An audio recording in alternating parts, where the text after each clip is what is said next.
Mesdames et messieurs, bienvenue sur Nord Bénin Web TV. Abonnez-vous à notre chaîne Nord Bénin Web TV, la première télévision numérique du Septentrion.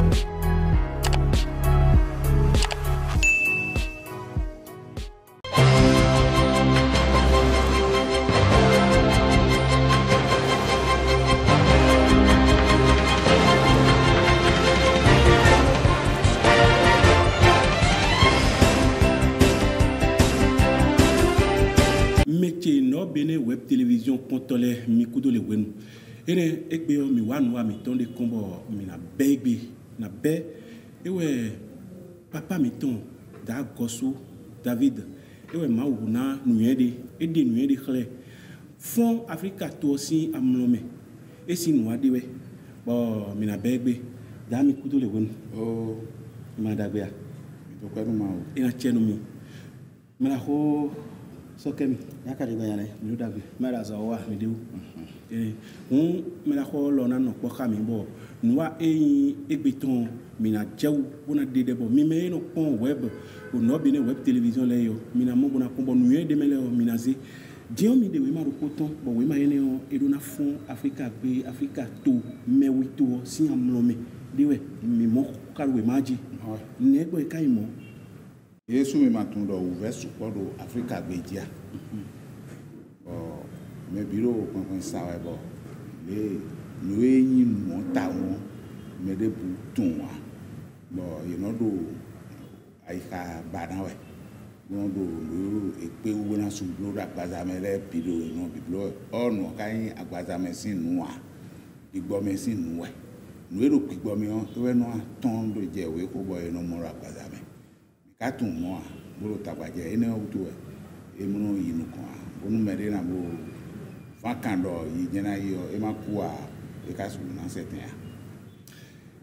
ena chenu mi bo mina cambio mi do ne mau ka do honu mi do Africa gbe ojigun en wenu yen do wa we bodo evangile do we o na we de akambio mi do jinde Emi no do sakwe de bo so me de o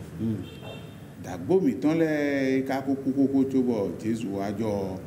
Jesu si ko aton ye na iso me do mi kadia fi no mi be nu ba donation ne mo mi na pon bible o me ne ma o ka do ke na wa nu iton mo fi mi amo do o chance we ma me ta nu kon ton afọ we go me me yi sele me dinu ni le o ina ye achebo ina wuzu ma ovi wa no ro ta me ni kon de wu egbe bi ndo me ma wo we da mi si ne gbon bo ina le yin do acheje mi na le mo wo jo bo yi ma ovi ene o so bo nje we ma kijeji kaka why mo fide no wa jode o wa yin do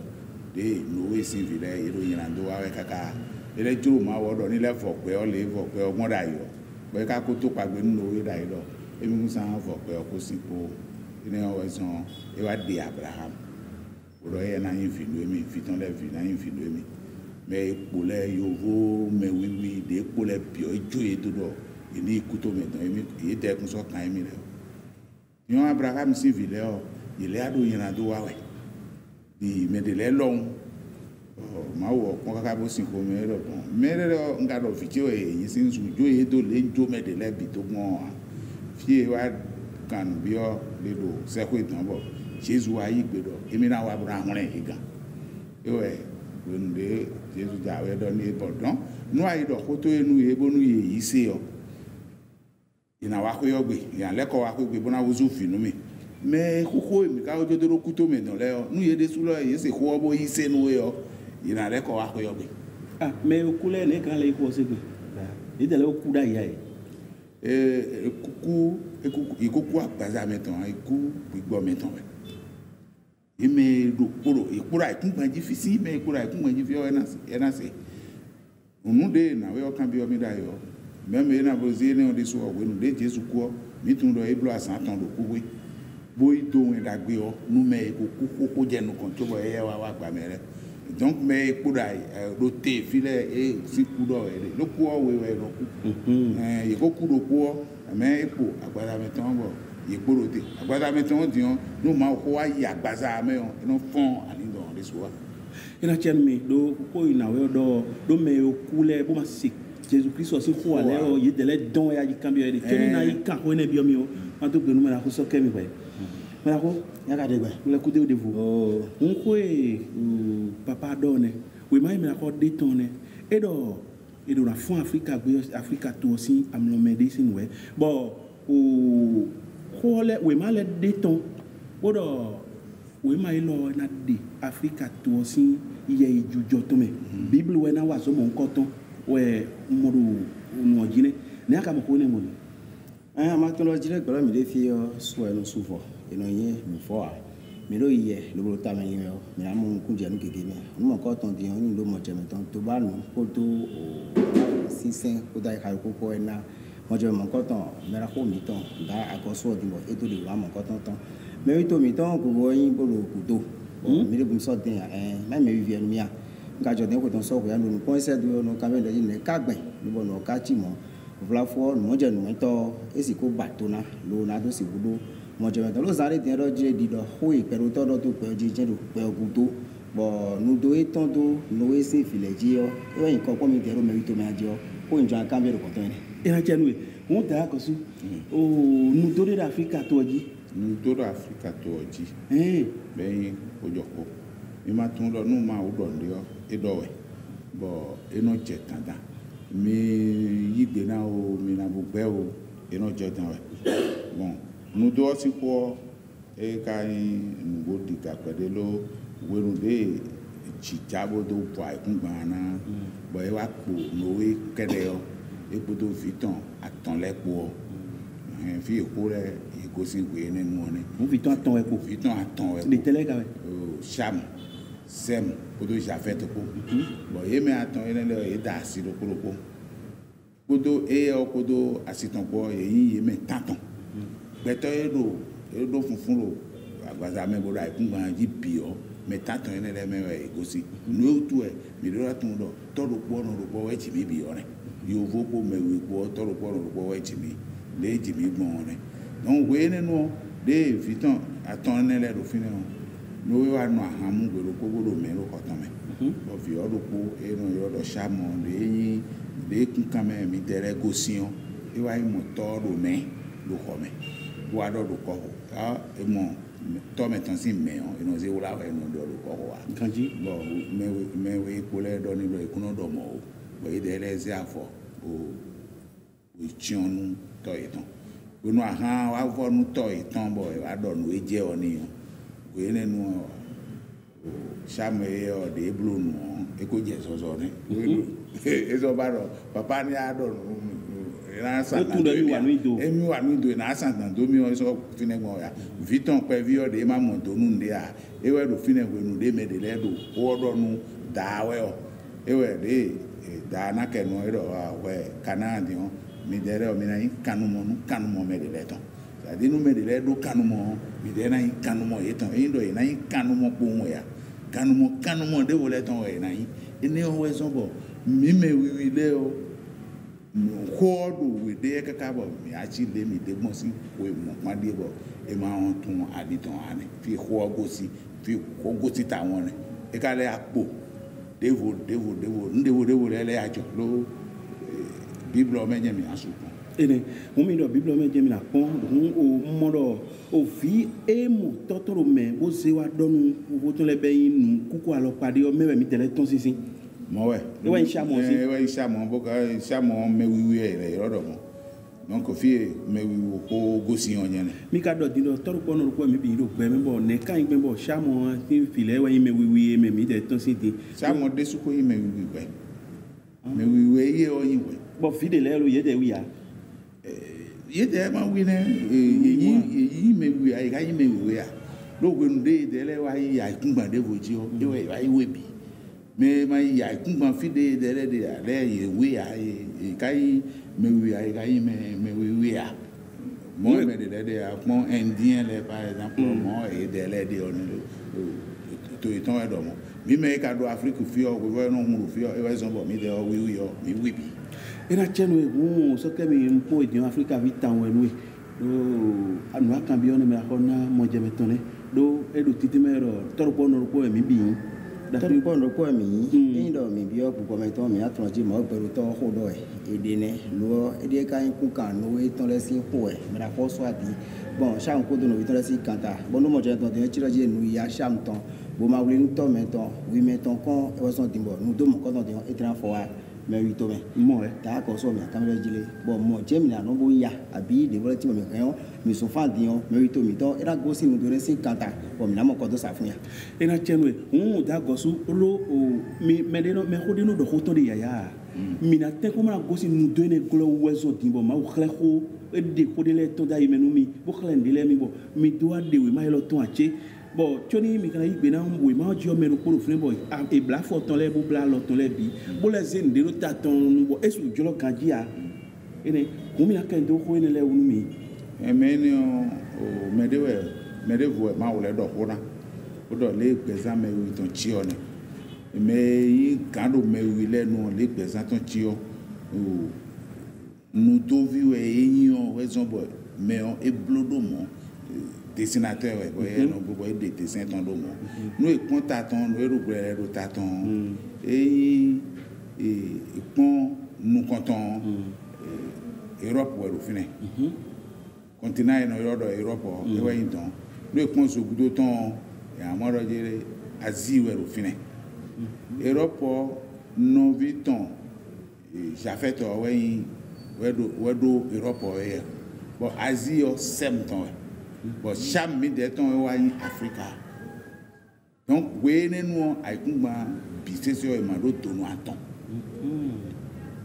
continent yɛ ka tɔn jɛnukɔn lɛ atɔn lɛ nɛ bɔn Afrika ko demɛsi wee ne nu do ko donc de eɖo yiyi mɛ ewɛ wa mɔnukunu dze o lɔ mɛtɔn ko dzidzɔn limite tɔn mɛ. diɲɔ o ye mɛ yi nukpɔtɔ mi mɛ yi nukpɔtɔ o nɔ bene web télévision kpɔtɔ si o kplakulɛ yɔ na dɔn mi dɔ nua nukɔtɔ yi lɔ dibɔ mi bɛ bɔn e kana do yi wɛ bɔn mina do kpɔ dɔn mi yɛ bɔn mina do mɔmɔ yɛ bɔn na do nu yɛ do yɛ kambiɔ mi tɔ ditɔn wɛyin dɔ e ka do de wa gbɛ bɔ o Afrika tɔ etɔn si nu do ne gblɔ wa do mɔ dɔ nu yi tɔn yovo to lɛ bikui yɔ Afrika tɔ yi kudo alɔ kpa de eɖo nukɔ yi wɛ anukun mi tɔn mɛ e kan bi wɛ sɔkɛ mi de su de nɛ. ene o de kan bi wɛ mi de yɔ kun dɔ ko wɛ de wɛ do titɛ wɛ tso bɔ ma wɔ wa de nu ene o sɔkɛlɛ mi do eko ŋlɔ do biblɔ mɛ dɔ dzi le nu mɛ de do tagbadi yɔ ene o to ɛsɛ dzi tu sɛ do da ye mu eni wa bo adɔ nu ye mi bɔ ena sɔgbɛ to ye sɔkɛwɛ de ama ka tun wɛ awɔ a bodo a ena sɔkɛwɛ gbedea ene o wɛ yin dɔ dzi nu ye wa Afrika to ɔbɔ mi do kudo mɔ mi tun wa bɔn ye wa déclare di donc mina koe sɔ bona ya gbɔdzi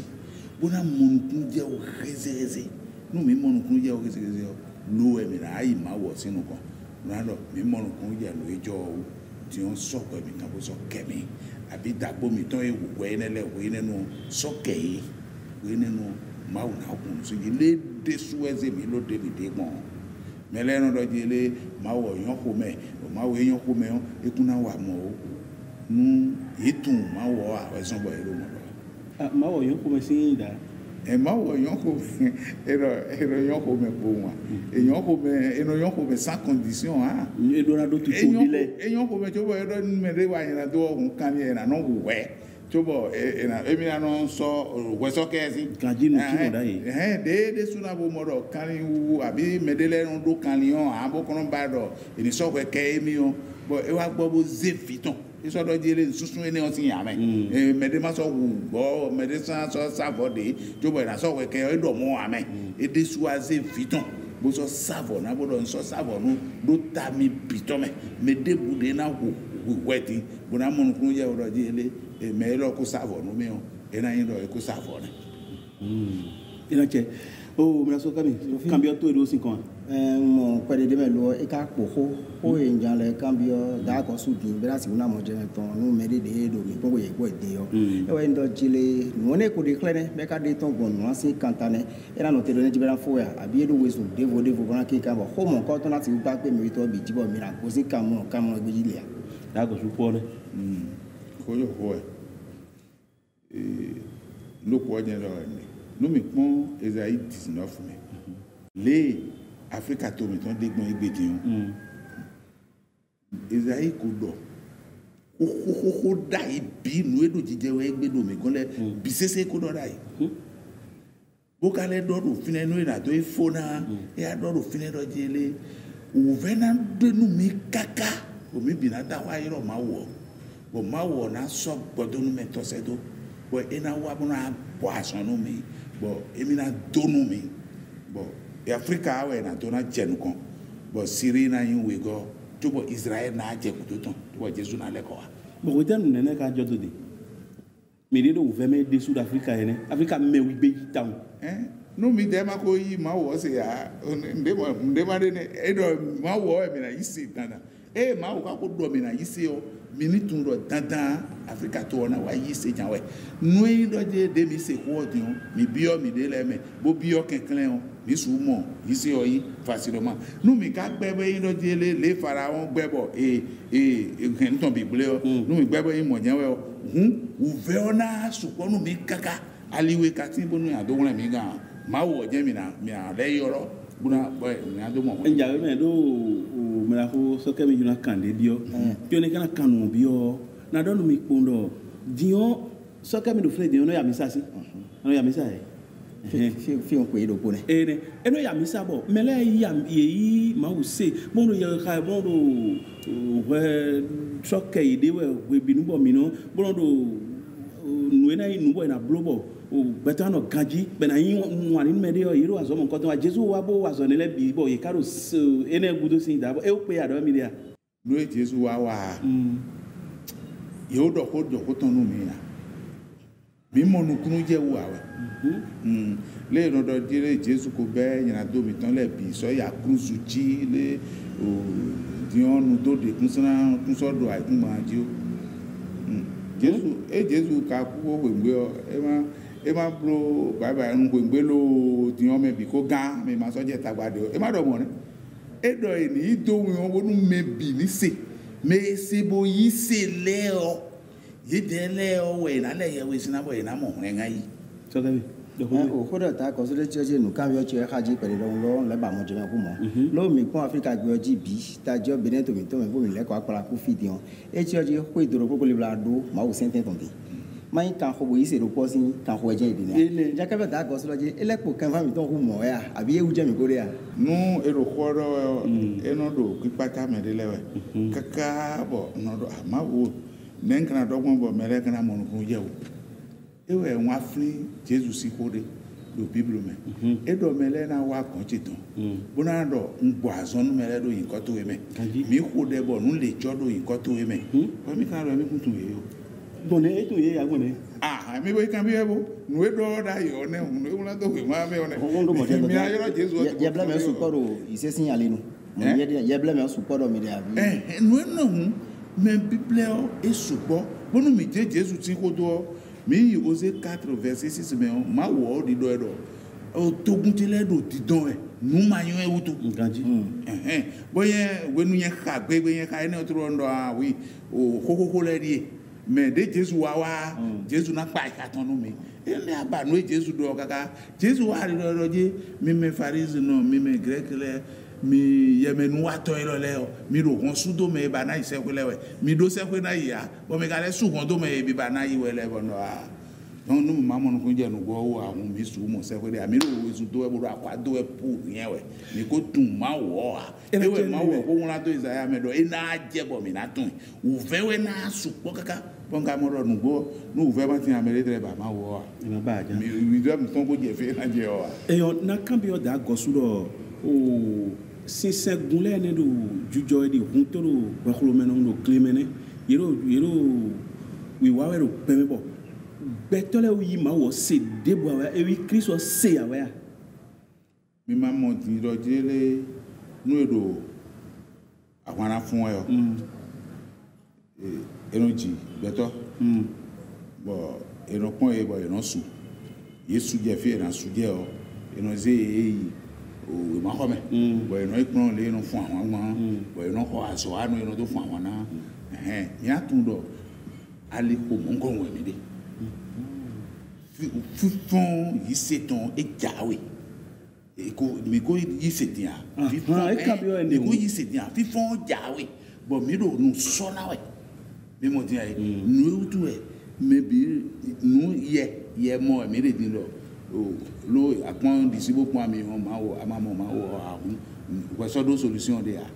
e ka o je bia ina jebo mede bu be kporo nu do ele bidion ina amonu kun ye oro yere ma wo do kuro yen na sin bo ma wo tuntun de so eyin nu edo nu me pombo eselu tonu bo etun iwe a o de mi ale blogu nu edo nu we o anapon we wi o me ne edogbon bona mon kun je do ko na mon kun je o ba ikato edo nu body o we nu aise o ne ikato na do nu we ikato na do nu do to ise eya ikato edo nu do se Jesus no do nu do nu aise nu bo ana glo yan do mi ka glo yan do métier nous comptons no Bénin web télévision comptons si au plakule nous a mi ton lo e pe mi be bo e mi ka be yo mi na no do mo mi na do kunpon we ene mi meiro web jile mi na do kunpon we on tu mi na do sun tana de do nu a e vuvonu